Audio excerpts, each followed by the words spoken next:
बुंदेले हर बोलो के मुंह हमने सुनी कहानी थी, खूब लड़ी मर्दानी वो तो झांसी वाली रानी थी।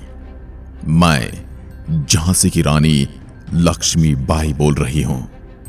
मैं वही रानी लक्ष्मीबाई हूं जिसने इतिहास में एक नया अध्याय जोड़ भारतीय नारियों का उस कालखंड में गौरवगान पूरे संसार में किया।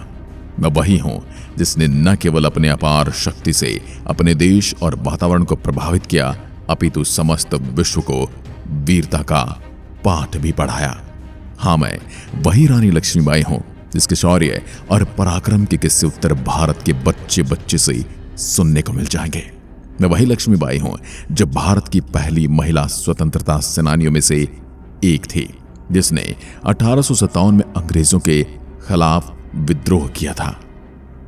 मैं वही लक्ष्मीबाई हूं जो भारत की पहली महिला स्वतंत्रता सेनानियों में से एक थी, जिसने 1857 की क्रांति में अंग्रेजों के दांत खट्टे कर दिए थे।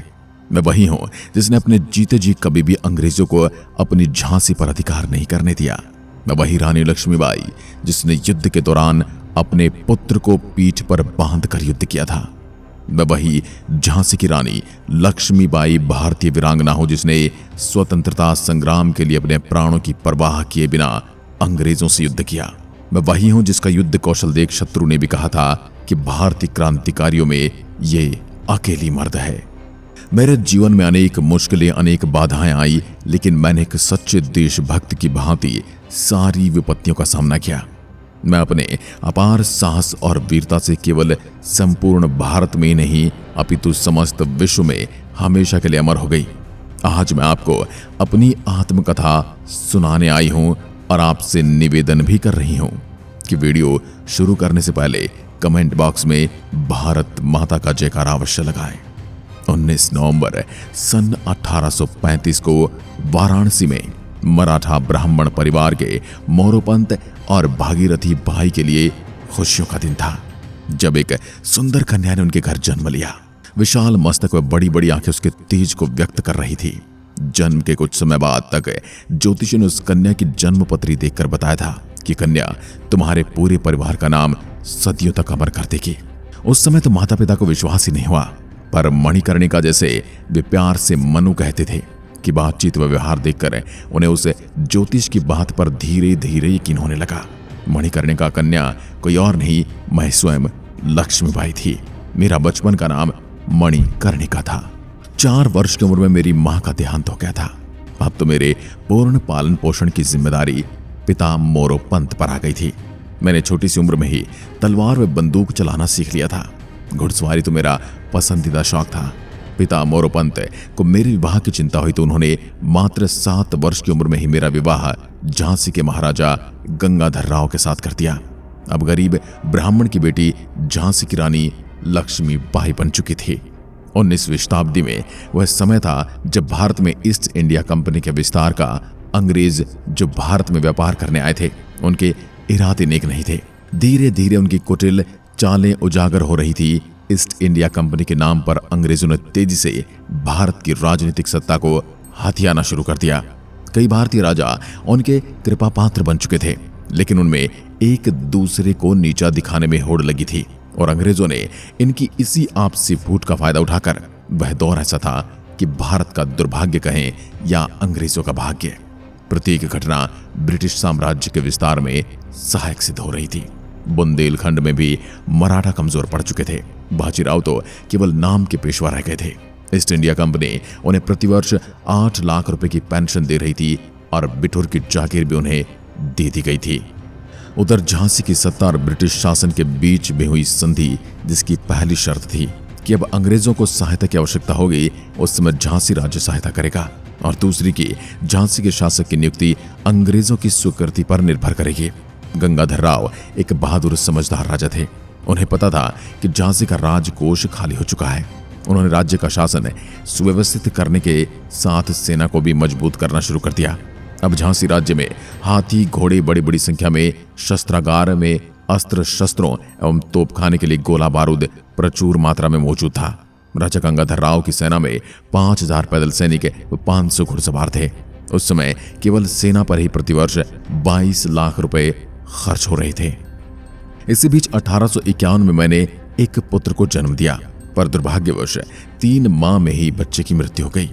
गंगाधर के लिए एक गंभीर आघात था। महाराज गंगाधर गहरे अवसाद में रहने लगे। उनकी चिंता का कारण था लॉर्ड डलहौजी का राज्य हड़पने का क्रूर फरमान।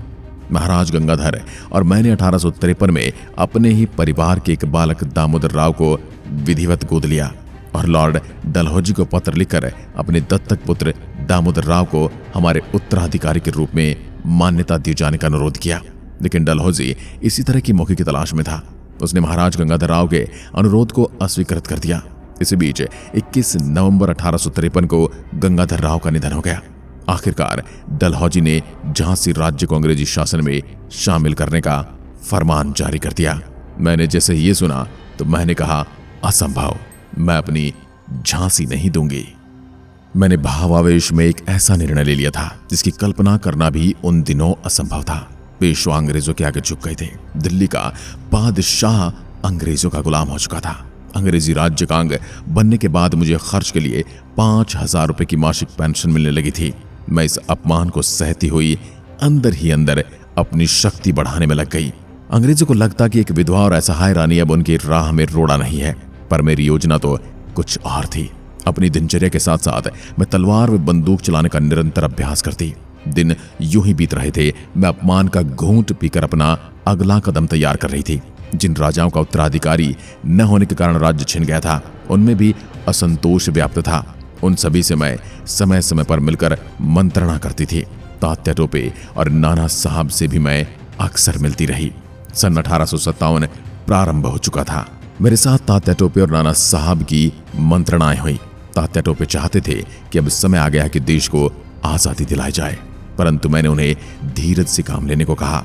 बैठक में तय हुआ कि संपूर्ण देश में जनता 31 मई को विद्रोह करे और क्रांति का प्रतीक चुना गया कमल का फूल। इस निर्णय को देश भर में फैलाने का काम तात्या टोपे ने किया। तात्या टोपे ने अपने विश्वस्त लोगों की एक टीम बनाई। एक रोटी के साथ क्रांति का संदेश किसी नगर में भेजा जाता व उनसे भी यही संदेश अगले नगर में भेजने को कहा जाता। इस प्रकार कम समय में ही क्रांति का संदेश देश के अधिकांश हिस्सों में पहुंच चुका था, किंतु भाग्य को यह स्वीकार नहीं था। मेरठ की बैरकपुर छावनी में हुए विद्रोह की चिंगारी 31 मई से पहले ही भड़का दी। लॉर्ड कर्निंग के गवर्नर जनरल के रूप में शासन करने के दौरान ही 1857 ईस्वी की महान क्रांति हुई। 10 मई 1857 को मेरठ से आरंभ हुई स्वतंत्रता की क्रांति धीरे धीरे कानपुर, बरेली, झांसी, दिल्ली, अवध आदि स्थानों पर फैलने लगी थी। इस क्रांति की शुरुआत तो एक सैन्य विद्रोह के रूप में हुई, परंतु बाद में इसका स्वरूप बदला और यह ब्रिटिश सत्ता के विरुद्ध एक जनव्यापी विद्रोह के रूप में परिवर्तित हो गया, जिसे भारत का प्रथम स्वतंत्रता संग्राम कहा गया है। मैं धन्यवाद दूंगी वीर सावरकर जी को, जिसने हमारे इस क्रांति के प्रयास को स्वतंत्रता संग्राम का नाम दिया। नहीं तो हमारे इस बलिदान को विद्रोह और बगावत का नाम दिया गया था। 10 मई से प्रारंभ हुआ यह क्रांति का जुनून धीरे धीरे क्रांति की भावना उत्पन्न कर रहा था। 12 मई को दिल्ली में अधिकार के 7 क्रांतिकारी के हौसले बुलंद हुए। इन क्रांतिकारियों ने अपदस्थ मुगल सम्राट बहादुर शाह जफर द्वितीय को दिल्ली का सम्राट घोषित कर दिया। इसके साथ ही आग की तरह यह क्रांति पहले नकलों कानपुर, बरेली, झांसी, इलाहाबाद, बनारस होते हुए बिहार तक जा पहुंची।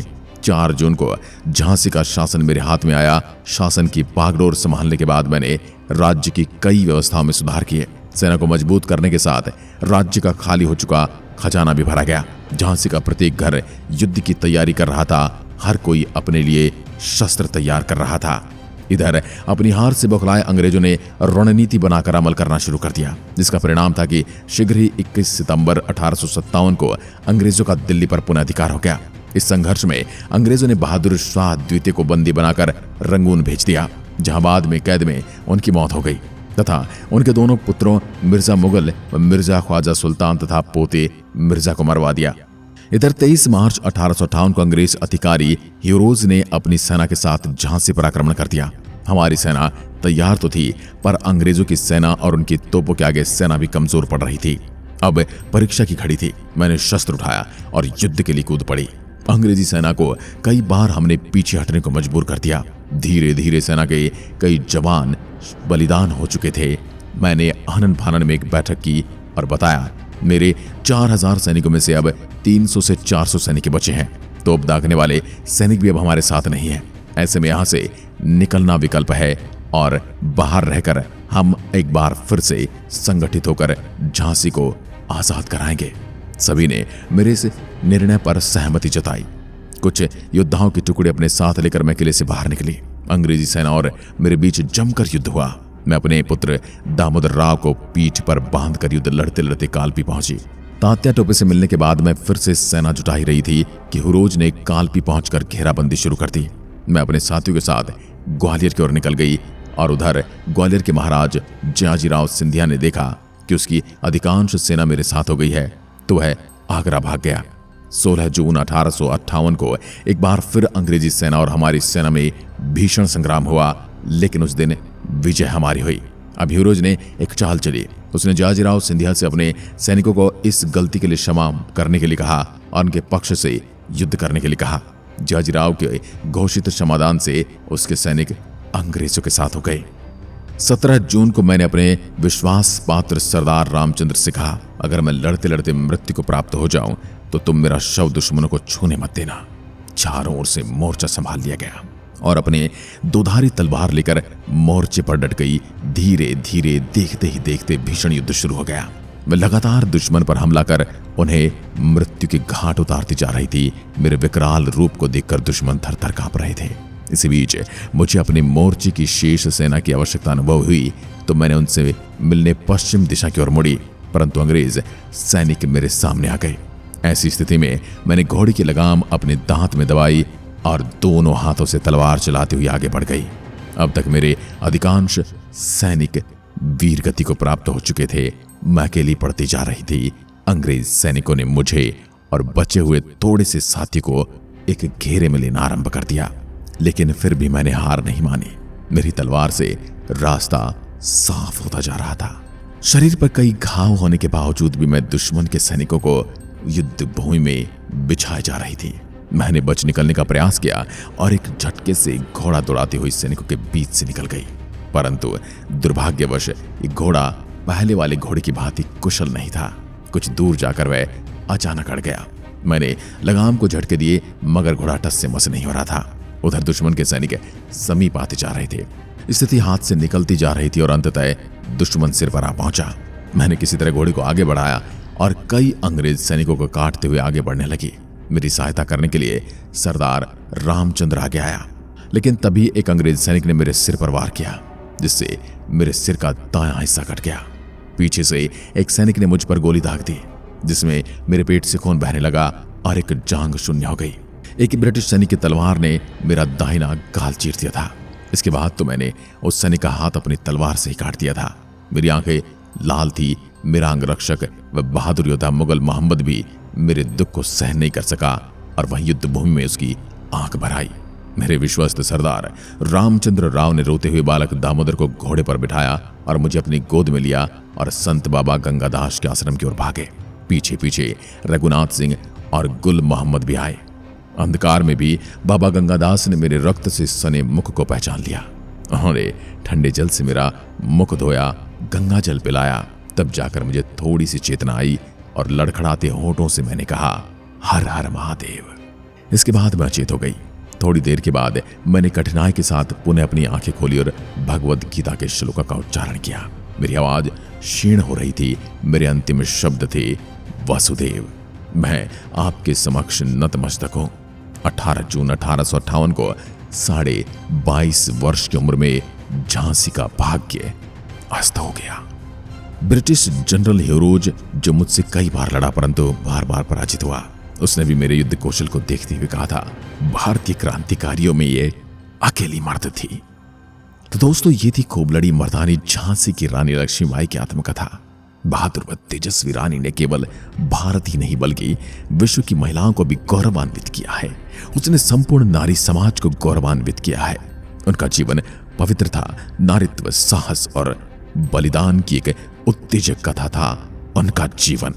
थी तो वह महिला, किंतु उनमें सिंह के समान तेज था। लक्ष्मीबाई के पराक्रम व साहस की जितनी प्रशंसा की जाए उतनी कम है। एक नारी होते हुए उन्होंने पुरुष की भांति अंग्रेजों के दांत खट्टे किए।